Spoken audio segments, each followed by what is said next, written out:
नया भइल सरसो पुरान भइल तीसी नया भइल सरसो पुरान भइल तीसी देवारे से फसल बिया मरदा के तीसी देवारे से फसल बिया मरदा के तीसी नया भइल सरसो पुरान भइल तीसी नया भइल सरसो पुरान भइल तीसी नया भइल सरसो पुरान भइल तीसी देवारे से फसल बिया मरदा के तीसी।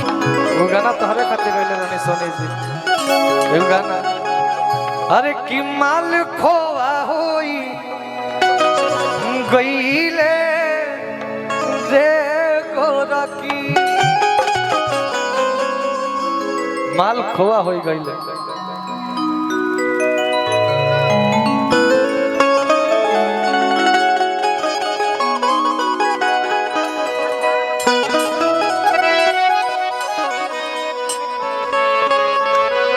ये गीत निशा जी खातिर बाटे हमारा माल खोवा होई गईले रे गोरकी खोवा माल एल्बम आई रहे बड़ी शानदार गाना बा लइका कहत उनकरा सिखावला पर हम नहीं जा वो हमरा का सिखाई हम वहां के सिखावे नहीं कि हे तरी बजावे के चाहिए हो तरी बजावे के चाहिए हम तो अपना ना गोलू बड़े नु हां वो हमरा सिखावला पर हम चलो तो हम लोग के सिखावला पर हम का चाहिए गोलू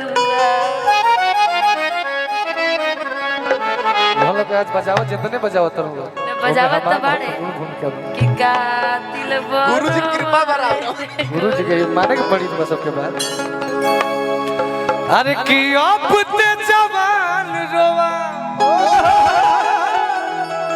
अरे की रोवा होई गईले रे गोरकी अब ते जवान रोवा रोवा होई गईले रे गोरकी कि माल खोआ होई गईले रे गोलू भैया कैसे गौनई वाला भाव बाजे के चाहिए निशा जी सोनी जी गौरी जी और ममता जी ई केहू अपना पले सकला सब खातिर लोग बाटे ना जी कि अब ते जवान रोवा अरे कि रोवा होई गईले रे गोरकी किया हरे गोलू भैया का कि माल खोआ होई गईले रे गोरकी माल खोआ होई गईले रे गोरकी कि माल खोआ होई गईले रे गोरकी माल खोआ होई गईले रे गोरकी अब ते जवान रोवा रोवा होई गईले रे गोरकी अब ते जवान रोवा रोवा होई गईले रे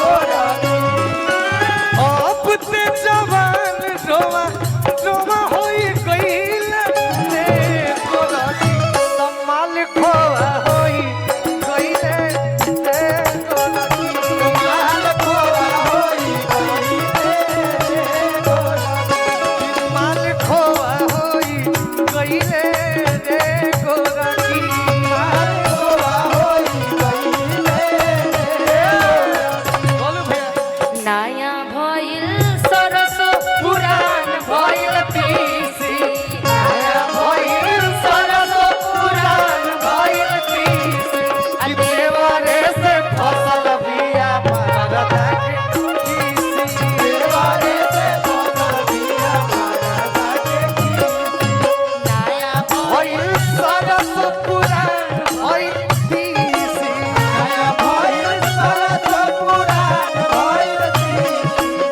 नया भइल सरसो पुरान भइल तीसी देवारे से फसल बिया मरदा के तीसी देवारे से फसल बिया मरदा के तीसी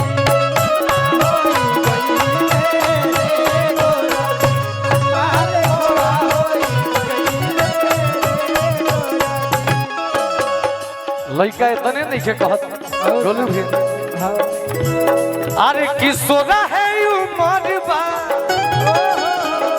कि धाहत कहार बा। हमार प्रिय भाई सतीश चंद्र महाविद्यालय के नेता, हमार छोट भाई और हमार गार्जियन, हमार प्रिय बड़े भैया परिवार के सदस्य आदरणीय राहुल राय भैया की ओर से हजारों रुपए के पुरस्कार मिलल। भैया के बार बार प्रणाम, आशीर्वाद की कामना रहे। किशोरा है उमर बा कि धाहत कहार बा।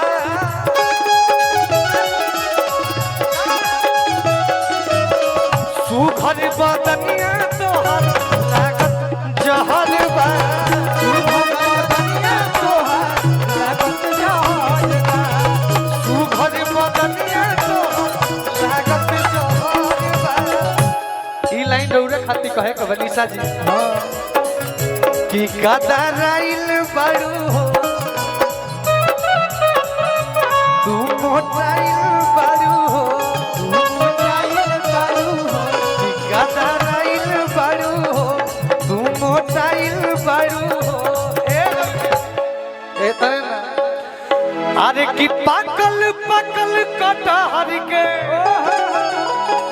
अरे कि कोवा होई गईले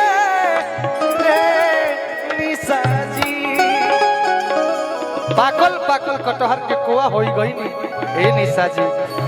अरे कि पाकल पाकल कटहर के पाकल पाकल कटहर के कोआ होई गई नु ए निशा जी। पाकल पाकल कटहर के कोआ होई गई नु पाकल पाकल कटहर के कोआ होई गई नु ए निशा जी। तका कि माल खोआ होई गई ए निशा जी। माल खोआ कि माल खोआ होई गई ए निशा जी। लहरिया लूटाए राजा तू हवा पर डाली के चढ़ारिया। लहरिया लूटाए राजा तू हवा पर डाली के चढ़ारिया। लहरिया लूटाए राजा लहरिया लूटाए राजा लहरिया लूटाए राजा तू हवा पर डाली के चढ़ारिया। लहरिया लूटाए राजा तू हवा पर डाली के चढ़ारिया। लहरिया लूटाए राजा माल गोवा होई गई रे गोरा। माल गोवा होई गई रे गोरा। कुछ कहिए आप भी, कुछ कहिए ना। रोक दो रोक दो रोक दो रोक दो। जानते हैं जब इतना प्यार पति की तरफ से मिले ना तो बड़ी अच्छा लगता है, और तब आदमी मोटा भी जाता है, सुंदर भी हो जब जाता है। प्यार पति खाती कहत नहीं तो गाना रौरा खाती और गाई। ना तो सुनी ना पहले कि हम तर गईनी हो कि सुनर बर पैनी हो कि पाके पिया के प्यार में सवर गईनी हो। एक खुशी रहे लगवा कि एक खुशी रहे लगवा कि सखी पियावा दुलारे। कौन पियावा? हमार पियावा। अच्छा उनके होई पियावा कि सखी पियावा दुलारे आए हाय रे सखी पियावा। इहे से मतना सुनर भैलिया समझ नहीं कि हम तो तर गईनी हो सुनर बर पैनी हो। पाके पियावा के प्यार में सवार गईनी हो। हम तो तर गईनी हो सुनर बर पैनी हो। पाके पियावा के प्यार में सवार गईनी हो। ये हमारे प्रिय बड़े भैया जी हमरा के बड़ी मानेला, हमारे आदरणीय ओम जी ठाकुर भैया भैया के मंच के माध्यम से प्रणाम। पूरा टीम बाटे राहुल भैया के प्रणाम, स्वागत अभिनंदन बा। भैया कुछ उपहार देने आए हैं हम लोग।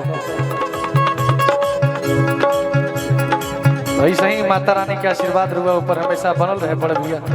वैसे ही छोट भाइयों का अपन प्यार आशीर्वाद लुटाओ नहीं गाई गाई। हम तो तर गईनी हो सुनर बर पैनी हो। बहुत बहुत धन्यवाद। पियावा के प्यार में सवार गईनी हो। तो पियावा के प्यार में सवार गई हो एक खुशी रहे लगावा रे एक खुशी रहे लगावा रे सखी पियवा तुम्हारे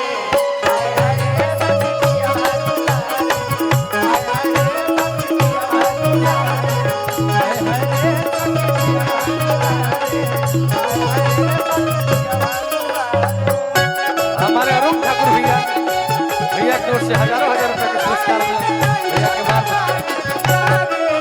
पिया के होके नजरिया लागे ना पिया के होके हीरो ने खंडारे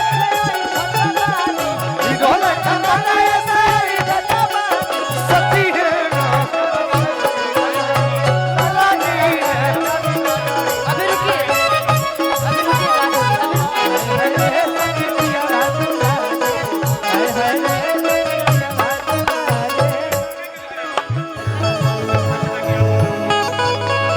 हम साहब के खाली दुल्हे राजा जी के लेके आ जाए जाना है मंचवा पर जितना भी दोस्त लोग बाटे अच्छा ये वाला नंदन भैया के मामा हीरो अच्छा अच्छा अच्छा अच्छा शरीर भैया के प्रणाम बा हमारो मामे लगा एक एक पूरा कर देते नहीं बात कर देते हाँ एक कौन गाना गावे कहत रहो भैया एगो हमर गाना बड़ा वायरल भइल बा हमर एल्बम के गाना अच्छा अच्छा ए मम